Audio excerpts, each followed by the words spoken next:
I'm Detective Joe Friday, and I'm investigating the situation here. I understand that you found the victim Yeah, and that your name is, let's see, David Hallum? that's an undercover identity. My name is Ross Carver. I'm a DEA agent. Sorry, you're what? I'm a special agent with the DEA. Here's my ID. I work out at the Nashville office. My ASAC is on the way. Okay, how long you been with DEA? 28 years or so. Okay, I guess we can cut through all the usual interview questions. Fill me in. What happened here? Reed was my CI. He was supposed to testify to a federal grand jury this morning. We had him and his wife in protective custody since Sunday. She's in the room next door. I found him like this at 4:15 and I called 911. Pretty obvious overdose. I hit him with naloxone, but he was already gone. EMS got here and pronounced him at like 4:30. That's probably all I should say before I get some representation. Look, Carver, this is not an internal review. That's going to be between you and DEA. But confidential informant or not, I got an overdose death to investigate, and I'm just trying to figure out if this is an accident or a suicide or a homicide. I'm going to need a lot more to go on. You can either work with me or you can clam up, but this really doesn't need to turn adversarial. That's not going to benefit either one of us. I promise I'm not trying to jam you up. Okay, fine. What do you need to know? All right, how long have you known Reed? A little less than 2 weeks. So he's your CI. Did you flip him? No, he was a walk-in. Guy was an accountant that was washing money for a drug cartel. He had the whole financial end of the Middle Tennessee operation, and he wanted to trade that for immunity and new identities for him and the wife. Were Reed's former employers aware of this change of heart? We think so. That's why we stashed him here before the grand jury. This cartel, is this anybody I would have heard of? They're called Los Zaragoza. That doesn't ring a bell. Other than checking in with a fake name, what safeguards did you put in place? We confiscated their cell phones and laptops. We unplugged the landlines in the rooms, and we had agents stationed in both rooms 24/7. Every meal was room service. They never left the room. We searched what little luggage they had back at the office. Searched it for drugs? Mostly for bird dogs and bugs, but we would have noticed drugs. Okay, could you have been followed over here from your office?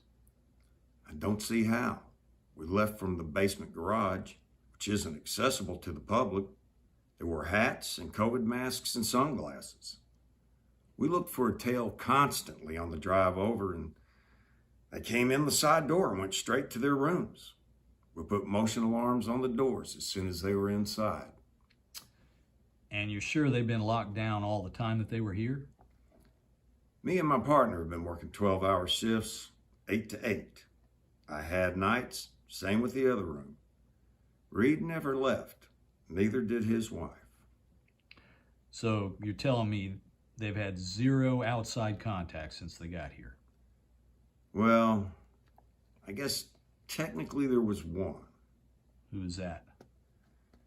All right, you have to understand, Reed was crawling the walls on Sunday. He said he needed to call his sponsor. He's a 12-stepper. I told him no, but he wouldn't let up and wouldn't calm down. I called the AUSA to see what he wanted to do. His thinking was if he was calm and happy, he'd be a better witness. So I let him make the call on my agency-issued cell phone. I told him not to mention anything related to the case under any circumstance. And he followed your instructions? I'm sure he did. Look, I gave the man his privacy. I mean, he was talking to his sponsor. It'd be like eavesdropping on a confessional. Anyway, they talked for about an hour, and he seemed better after that. Okay, I'm gonna need that name and number.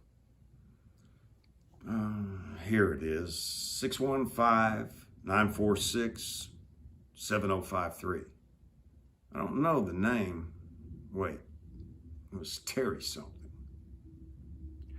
Okay, I'm looking it up. It says that number is assigned to a Terry Chambers. That's it. That's the name. Okay, so Reed was an addict under a lot of pressure. Any way you could have smuggled some narcotics in here? I don't see how. As far as toiletries, everything they have, we gave them. They emptied their pockets before the ride over. I guess it could have been sewed into the lining of his clothes or something, but it wasn't a suicide watch situation. This guy was desperate to save his ass. He needed this deal. No way he'd show up for court high. Besides, his problem wasn't with drugs. He was a compulsive gambler. The gambler? I know, big deal, right? Look, I don't care what the addiction is, whatever it is, they still get crazy when they're craving it. I was just trying to head that off before court. Okay. Did he seem depressed? No, he seemed nervous. He couldn't sleep last night. Got up at like midnight and put on his suit for today. Paced a while, then turned on the TV and sat on the couch. That's the last place I saw him alive. Wait, so you're saying you didn't see him between midnight and 4:15? I was at the conference table studying my case before grand jury. I had to testify too, you know. Anyway, the door was open and I could hear the TV. I guess maybe I could have dozed off for a minute, maybe longer. I'm not sure. At 4:15, I got up to take a leak. I was on the way to the bathroom, and that's when I found him. Like I said, I could see he'd OD'd, so I called 911 right away. Then I went and got my naloxone auto-injector. I hit him with it in the right upper thigh, but he didn't respond. I waited a few minutes, then I hit him again. Got nothing. He was gone. I knew it before the EMS showed up. I just can't figure out how it happened. Okay. Did you move anything, change anything in the room after you called 911? No. I made sure the EMTs didn't move anything either. Okay. Now, you said that he didn't seem depressed, but was this guy having marriage problems? I mean, you said his wife was staying in another room. Was that your idea or was it theirs? Well, they were having their problems for sure. She wasn't happy with the mess he'd gotten her into, and she was planning on divorcing him. Matter of fact, she flat refused to stay in the room with him. That said, Reed didn't seem too concerned about it. He seemed pretty confident he could win her over once they relocated. She seemed like the forgiving type to you? Not really. I told her he was dead a while ago, and she definitely didn't shed any tears. She mostly just seemed pissed off. Okay. Any maid service or repairman inside of the room? Any deliveries other than food? No, we just get housekeeping to pick up the dirty towels outside the door and leave the clean ones. Nobody's been inside. We get the usual hotel crap under the door every so often. Okay. How about eating and drinking?